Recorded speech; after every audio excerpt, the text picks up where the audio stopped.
mapanatili at magtuloy-tuloy ang pag-unlad ng mga negosyo sa Pilipinas, kailangan daw sabayan ang mabilis na pagbabago ng panahon.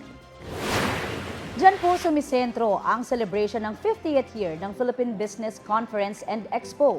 Inimbitahang keynote speaker si Vice President Sara Duterte na nagpasalamat sa papel ng business sector sa mga proyekto ng Office of the Vice President. Binigyang diin ni VP ang importansya ng digitalization at pagiging innovative sa negosyo.